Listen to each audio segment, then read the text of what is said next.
ውድ ቤተሰቦቼ እንዴት ናችሁ? ደህና ናችሁ ወይ? እነሆ ዛሬ በአዲስ ነገር ከች ብያለሁ። ለቤት አዲስ ከሆናችሁ ላይክ፣ ሼር፣ ሰብስክራይብ ያደረጋችሁ አበረታቶኝ ቪዲዮውን እስከ መጨረሻ እዩት። አጭር ቀንጨብ አድርጌ አዳዲስ መረጃ ይዤላችሁ መጥቻለሁ። ፕሊዝ ቪዲዮውን ሲጀምሩት በላይክ ጀምሩ። ሰብስክራይብ ያደረጋችሁ ሰብስክራይብ ያደርጋችሁ ተቀላቀሉ። በየጊዜ አዳዲስ መረጃዎች እለቅላችኋለሁ። ከሁሉም ነገር ጽድት ያለ ቻናል ነው እና ደስ የሚል ነገራቶችን ትምህርት የሚሰጡ ትምህርት አዘል የሆኑ ነገሮችን እለቃለሁ። ስለዚህ ሰብስክራይብ ያደረጋችሁ አበረታቱኝ እላችኋለሁ። እነሆ ቤተሰቦቼ ትላንት አቤል እንዳያችሁ የአበበን ዋስ ሆኖ ወይም ተያዥ ሆኖ ያስገቡ ሰዎች በፍለጋ ተገኝተው ወደዛ ሰፈር ሄዶ ነበር። እዛ ሰፈር ደግሞ የራሱ ሰፈር ነው፣ የራሱ ጎረቤት ነው። ምክንያቱ ተከራይተው የሚኖሩበት ጎረቤት ነው።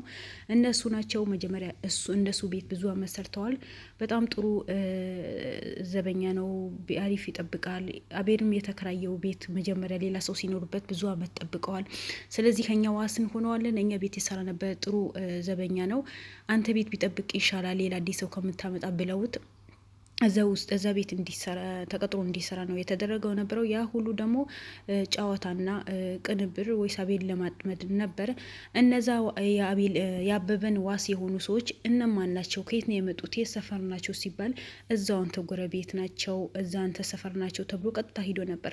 ሲሄድ ጊዜ መጀመሪያ አናቀው ማን ነው ያንተ ቤት ሲጠብቅ ብቻ ነው የምናቀው፣ ሌላ የምናቀው ነገር የለም ብሎ ሽምጥጥ አድርጎ ዋሽተው ነበር። ግን በመጨረሻ እያንዳንዱ ነገር አምነዋል። የአበበን አጎት የአቤልን አጎት ይሄ ነገር እንዲደረግ እዛ ቤት አቤል ቤት ዋስ ሆኖ እንዲያስገባው ካላስገባው ደግሞ ሚስቱ ሊገድበት እንዳስፈራራውን እያንዳንዱ የሀናን አባት እያንዳንዱ ተናግረዋል። ሀናን ሳትፈልግ በግዷ ፍቅረኛ ያላት በጣም የምትወደው ፍቅረኛ ያላት ከቤተሰቦቿ ጥሩ ትዳር ይዛ ከቤተሰቦቿ ቅርብ የሆነ ቦታ ለመኖር አሳብ ያላት ልጅ የአቤል አጎት መጥቶ እሷን ካላገባሁኝ ቤትህን እሸጥብሃለሁ፣ ባራጅ እሸጥብሃለሁ፣ ሚስትህን እገልብሃለሁ፣ ልጅህን አታገኛትም። ስለዚህ እኔ የምልህ በሙሉ ካላደረግ ጎዳና ላይ ትወጣለህ፣ ሚስትህን አታገኛትም፣ ልጅህን አታገኛትም፣ ቤትህም አታገኘው ብሎ አስፈራርቶት ነው ይሄ ጉድ በሙሉ የተደረገው። እሺ ብሎ የአበበን ዋስ ሆኖ አቤል ቤት ካስገባው በኋላ ሌላ ነገር ይቀርሃል፣ እኔ የምፈልገው ልጅህን ናት። ስለዚህ ልጅህን ለእኔ ዳርልኝ ብሎኛል። እንዴ ልጄ እንዴት ነው ለአንተ ምድረህ? አንተ እኮ እድሜ ከኔ ትበልጣለህ። ልጄ ገና ልጅ እኮ ናት፣ እኩያህ አይደለችም። ስለዚህ አሁንም በህይወትህ በሚስትህ ህይወትና በልጅ ህይወት በቤትህን የሚበልጥብህ ከሆነ አሁንም ቢሆን ያ ነገራቶችን አደርጋቸዋለሁ፣ ግን ተስማምተህ ልጅህን ለእኔ ብድርልኝ ይሻላል ብሎ አስፈራርቶኝ ነው የዳርኩት። ሳትፈልግ በግድ ነው ልጄን የዳርኳት። ምን ላድርግ? ጎዳና ትወጣለህ፣ ሚስትህን አጥፋታለሁ፣ ልጅህን አጥፋታለሁ ሲለኝ ጊዜ ፈሪቼ ነው ያንተ አጎት መኮንንን ይሄ ነገር ያደረገብኝ። መኮንን በጣም ከባድ ሰው ነው። መኮንን በጣም አረመኔ ሰው ነው። የሰውን ህይወት ማያሳዝነው የራሱ ህይወት የሚኖር ራሱ ህይወት ብቻ በሄደበት በሙሉ ደስተኛ ሆኖ ብዙ ሰው የጎዳ የብዙ ሰው ቤት የሸጠ የብዙ ሰው ህይወት ያበላሸ አጎት ነው ያለህ። እኔ ምን ላድርግ? ሳልወድ በግዴ ነው ልጄን ከማጣት ሚስቴም ከማጣት ጎዳና ከመወጣ ይሻለኛል ብዬ ነው የዳርኳት እንጂ እኔ ምን ላድርግ? ተገድጄ ነው ብለዋል። ሀታ ከባለዋ ጋር ሀታ ሀና ስትፈራረም ጊዜ ወይስ የአቤል አጎት መኮንንን ሊያገባት መፈራረሚያ ቤት ሲሄዱ ጊዜ 80 ሲፈራረሙ እሱ ያዘጋጃቸው ሰዎች ናቸው እንጂ የሀና ቤተሰብ ማንም ሰው እዛ ሊሄድ ከለከለ። ማንም ወለ ሽማግሌ ወለ አባቷ ወለ እናቷ ማንም ሰው ሊሄድ ነው የተከለከለው ነበረው። ምክንያቱም ለሁሉ ነገር ለወጥመድ እንዴት አድርጎ ሰውን እንደሚያታልል እንዴት አድርጎ ሀናን በቃ ከማንም ሰው ጋር እንዳትተዋወቅ ብቻ እሱ ከሚያውቃቸው ሰዎች እንድትተዋወቅ አድርጎ ነው ይዟት የሄደው ነበረው። ከዛ በኋላ ሀና በየጊዜ ከቤተሰቦች ትገናኛለች፣ ቤተሰቦች መተት ትዘይራለች ብሎ ነው የአቤል አጎት የወሰዳት ነበረው። ግን ከሄደች በኋላ በምንም ተአምር ከቤተሰቦቿ እንዳትገናኝ ነው ያደረጋት የአቤል አጎት። ከዛ በኋላ አንድ ልጅ ሆነ ብሎ ተቀናብራ ተቀምጣ ነበረ። ምክንያቱም የሀና ድምጽ ነው ብላ ለቤተሰቦቿ ያልሆነ ድምጽ አምጥታ ልታሰማ። ይሄም ያደረገው አቶ መኮንን ነው።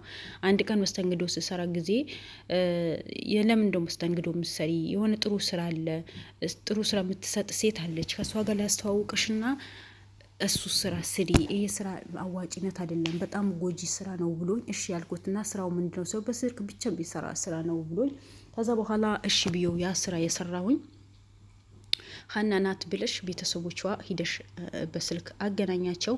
ግን ሀና ቤተሰቦቿ ጋር ከማንም እንድትገናኝ አልፈልግም፣ ሀና ካሁን በኋላ በእኔ ቁጥጥር ስር ናት ብሎ ይህ በሙሉ ያደረገው መኮንን ነው ብላ ነው የተናገረችው። አቤል ለማመን ነው የከበደው አጎቱ። ምክንያቱም በዚህ ልክ አይጠብቀው ነበር። በዚህ ልክ አለመኔ መሆኑ አያውቅም ነበር። በዚህ ልክን በሰው ህይወት ላይ እንደሚጫወት አያውቅም ነበር። የሀናን ጓደኛ ተገኝታ ነበረ። በጣም ነው ያለቀሰችው። በጣም የምትወደው በጣም የምታፈቅረው እሱም በጣም ይወዳት ሚሳሳላት ፍቅረኛ ነበራት። ግን በሆነ አጋጣሚ ይሄ ሽማግሌ መጥቶ ነው ልጃቸው ካለኔ ካላገባሁኝ ብሎ ቤተሰቦቿ በሙሉ አስገድዶ ያልሆነ ውሳኔ ወስኖ ነው ሳትወድ በግድዋ መኮንን አግብተዋት የሄደችው።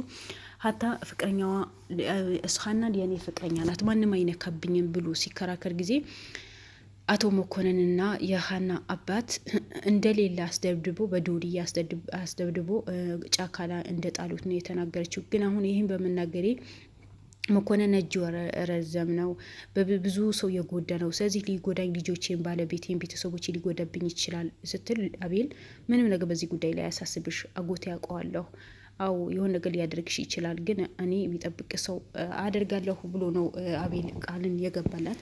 ያቺ በየጊዜ ሀና ናት ብላ በውሸት ቤተሰቦቿ መታ ከእናቷ ከአባቷ የምታገናኘዋ እያንዳንዱ ሚስጥር አውጥታለች። ይህ በሆኑ ያደረግኩት መኮንን አድርጊ ብሎኝ ነው እኔም ለብር ብዬ ነው ያደረግኩት ብላለች። ግን በቁጥጥር ስር ውላለች። መኮንን ያለበትን እናገራለሁ፣ ከሀገር ይውጣ፣ ሀገር ውስጥ ይመጣል። ስለዚህ እያንዳንዱ ያለው ነገር እናገራለሁ። የመኮንን ወይስ ያጎትህ ዋና ቁጭ ብላ የሆነ ቦታው ቢሮ አላት። እዛ ቁጭ ብላ በስልክን ሰው ከሰው የምታስጨርሰዋ፣ ሰውን የምታጋጨዋ፣ የመኮንን ሙሉ ስራ የምሰራለት ሴት አለች። እሷ አገናኝሃለሁ፣ እኔ ተወኝ፣ እኔ በስልክ ብቻ ነው ስራ የምሰራው እንጂ ሌላ ምንም ማደርገው ነገር የለም። ከሰው ቤተሰብ ሆነሽ ጓደኛ ሆነሽ ቅሬባቸውና እነሱ የሚፈልጓቸው ሰዎች ጓደኛ ሆነሽ ቅሬቢያቸው፣ በቃ የሆነ ነገር ሆነሽ ቅሬቢያቸውና እንደዚህ ነገር አድርጊያቸው ይሉኛል። ስለዚህ ያ ነገር እኔ ጓደኛ ሁኜ እቀርባቸውና በህይወታቸው ላይ የሆነ ነገር አድርጌ ነው መወጣው። ምክንያቱም ይህ ትዕዛዝ ነው፣ ብር ይሰጠኛል፣ ስራዬ ነው የምሰራው ነው ያለችው። አያችሁ፣ ብር ይሰጠኛል፣ ስራዬ ነው የምሰራው። ብር ይሰጣት እንጂ ስለሌላ ሰው ህይወት አያዛዝናትም። ብር ይሰጣት እንጂ ሰው የሚሞትበት ነገር ይሁን፣ ሰው የሚገደልበት ነገር ይሁን፣ ሰው የሚድንበት ነገር ይሁን፣ ምን የምታውቀው ነገር የለም። ብቻ እሷ ብር ይሰጣት፣ በብር ብቻ ደስተኛ ትሆን። እኔ ምን አይነት አረመኔ ህዝብ ሀገራችን ላይ እንደሞላ እኔ በጣም ግራ የተጋባሁኝ ነው። በዚህ ልክ ሰው በዚህ ልክ ጭካኔ ይበዛበታል። በዚህ ልክ አይምሮን ይደፈናል ለብር ብሎ። እናት እኮ ናት። እናትን ልጅሽ ናት ተብላ ያልሆነች ልጅ ከሌላ ቦታ ቁጭ ትልና ታገናኛለች። አስቡት። የአንቺ እናት አሁን ለዚህ ብትደረግ ደስ ይልሻል? የአንቺ እናት አንቺ ሰጥቶኝ ልጅሽ ናት ተብላ እንደዚህ ነገር ቢደረግ ደስ ይልሻል? ለምንድን ነው ቆም ብላችሁ ማታስቡት? ለምንድነው በጭንቅላታችሁ ማታስቡት? እኛ ሰዎች ስንባል እኮ ከእንስሳ የምንለየው እኮ በማሰባችን እኮ ነው። እንዲህ በአሁኑ ሰዓት እኮ እንስሳ የተሻለን መጣን እኮ እኛ ሰዎች። ኧረ ወገን ተው። ለብር ብላችሁ የሰውን ህይወት አታበላሹ።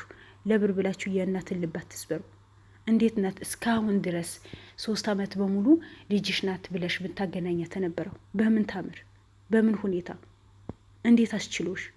ሴት ልጅ ሆነሽ እናት ይኖርሻል መቼም። ከእናት ማህፀን እኮ ነው የወጣሽው።